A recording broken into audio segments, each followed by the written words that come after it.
Ah, I think we're live. We are live once again. Hey, welcome to the channel, Team Beer Guts. I am Uncle Frank, and welcome to stage 11 of the Tour de Beer. A different beer every day of the Tour de France. Now, let's throw some twists at you, because you know what? The Tour got thrown a twist today. A double ascent of Mont Ventoux. This climb is ridiculous. The fact that you got to go up it once, crazy. Maybe it's a mountaintop finish. Maybe you have to descend. That's your finish.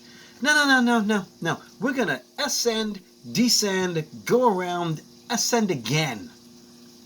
Oh, and then descend again, and then get your finish. I'm like, what? What are you guys thinking?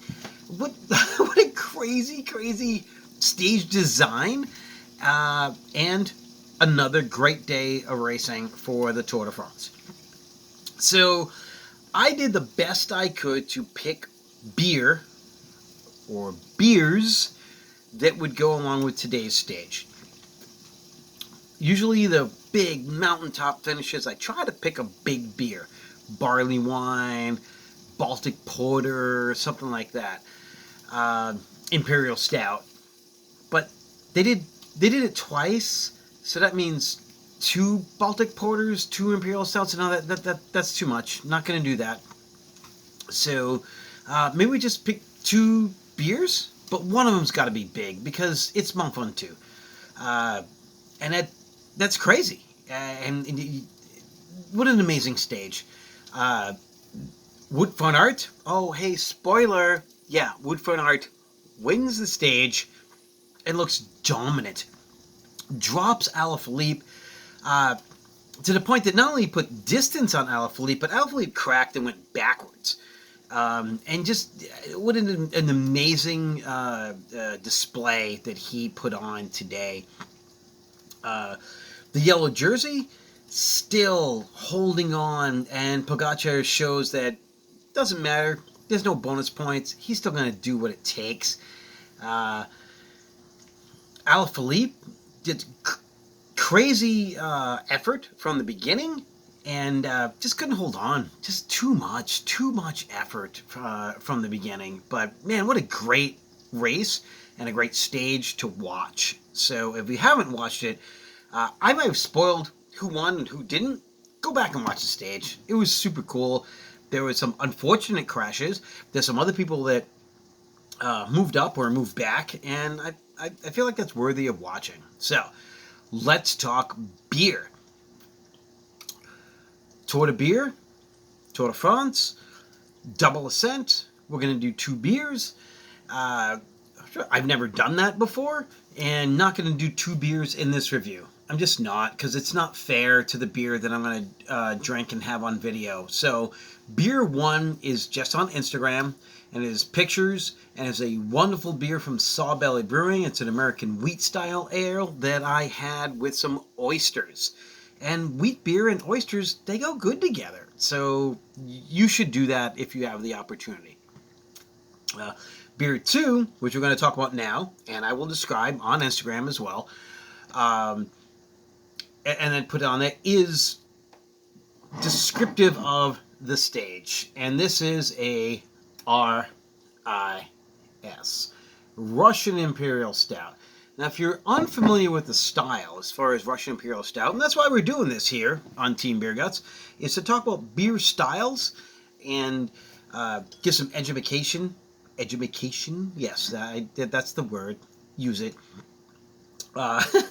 For beer styles and how to pair them with food and just how to enjoy them a little bit better. So Russian Imperial Stout is your big beer. It is the stouts is bigger than all the stouts. And people are like, oh, stouts are so big. No, dry Irish Stout is about 4.5% and usually has less calories and alcohol than Budweiser. Yeah, that's right. But your Russian Imperial Stout, big beer, big alcohol. These are the types of beers I want to save for stages like this. And so this one is from Stoneface Brewing out of New Hampshire. And the Russian Imperial Stout, and this is a pint plus 0.9 ounces at 9.5%. And I picked this beer specifically because the last time that we had to go up Mount Ventoux was when we saw Chris Froome running up Mount Ventoux.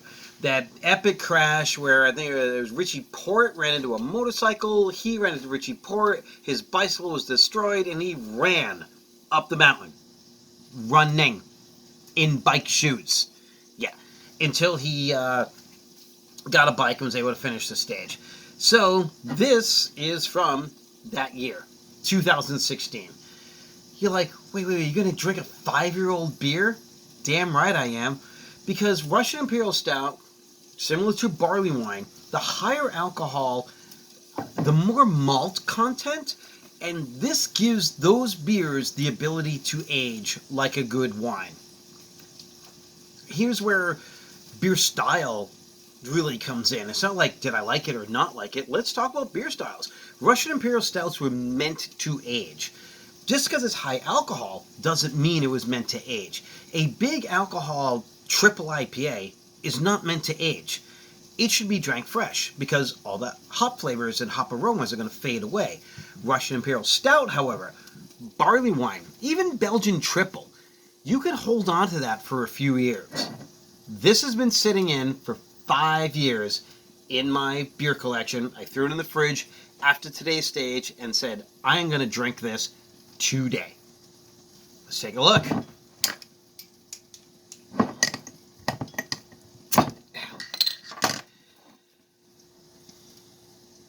Dark, viscous color, as I'm expecting.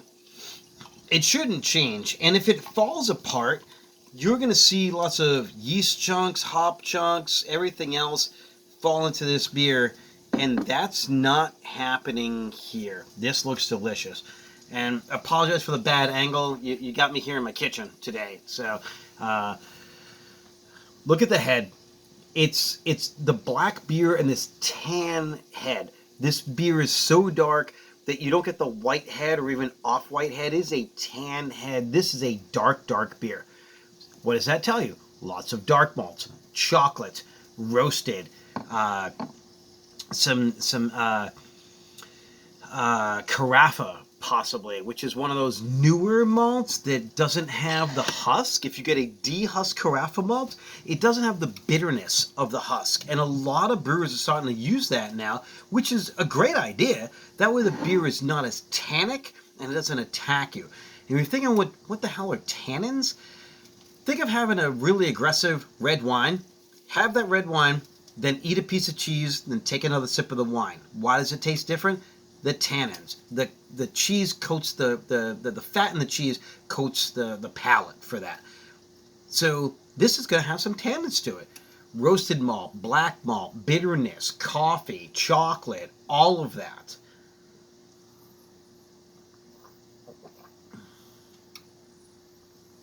And on the sip, wow, that is super complex. That's a nice beer.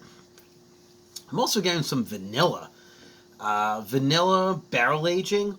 And I know that Stoneface would sometimes barrel age their beers, and they would change the barrels. It might be rye, it might be whiskey, it might be whatever else. Sometimes it's just like a neutral barrel or whatever. And I don't remember what this is. You can look it up, you can figure it out. I'm not going to go through all that. Like I said, I just pulled this out, threw it in the refrigerator, made sure it stayed there for a couple hours to get it chilled so I could have this with my dinner and as dessert. Because this is going to go great with grilled meats, dark meats, venison, actually. Because if you have good venison that's mixed with some pork fat, because straight venison is going to be too dry, and it's usually lousy, so you want it to have some fattiness to it. But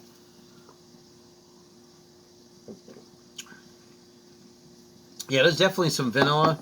I'll see if I can get you some quick details on this, and I'm just not seeing it other than 9.5%, and I know this is 2016.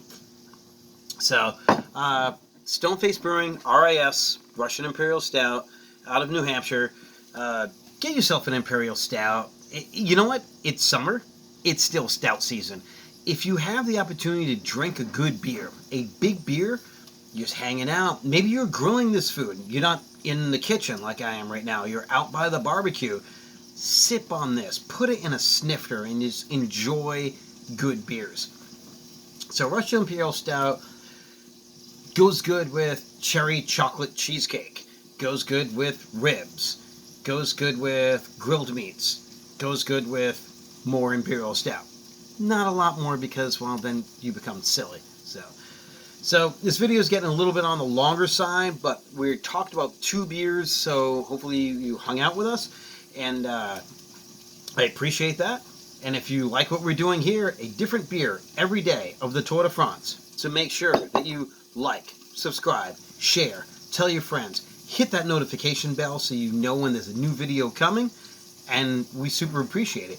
As we like to say at Team Beer Guts, it takes guts to ride and beer to recover. So be good to each other, be good to yourself, and drink good beer. Cheers!